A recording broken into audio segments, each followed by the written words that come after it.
again. Now, independent schools will delay reopening by a week. This is due to the second wave of COVID-19.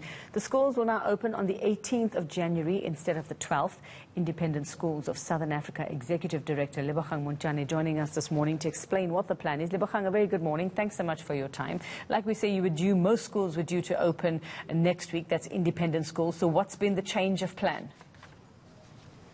Yes, in light of the regulations issued by the President and on the 28th of December, and the fact that the regulations we looked at on the 15th, it was felt that it was best for the schools to actually open up later once we know exactly what government tells us regarding schools in the new regulations. All right, so what will happen in that time, Lebogang?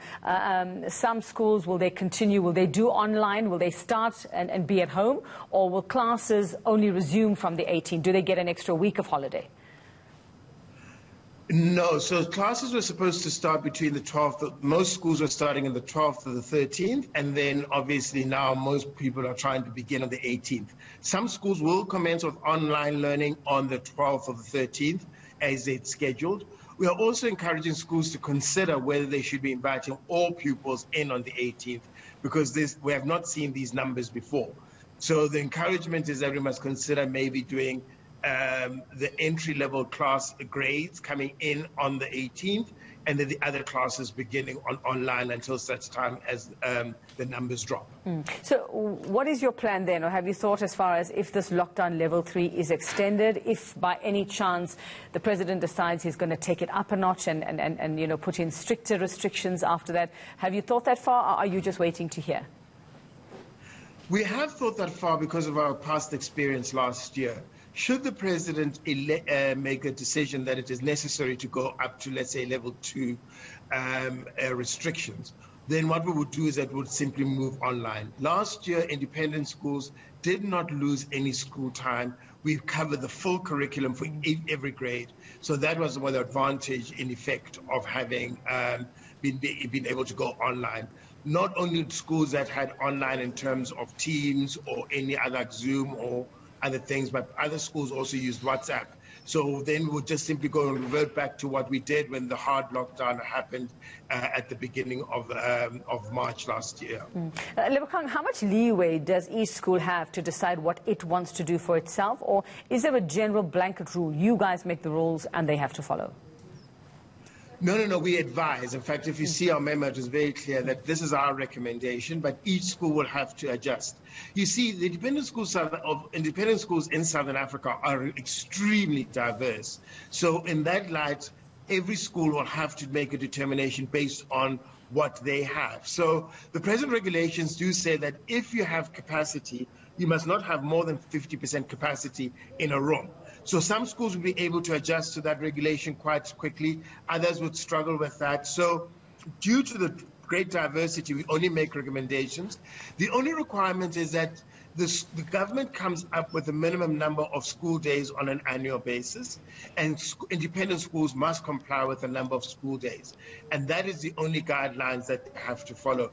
Otherwise, their calendars are up to each school.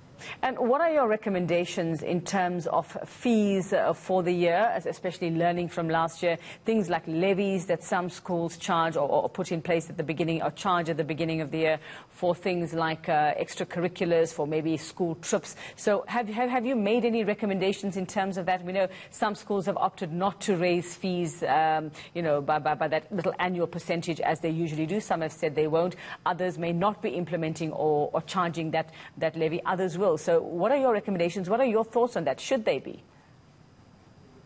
So here what we have done as a SASA is to set the example. So what we have done is that our subscriptions have not increased for this year.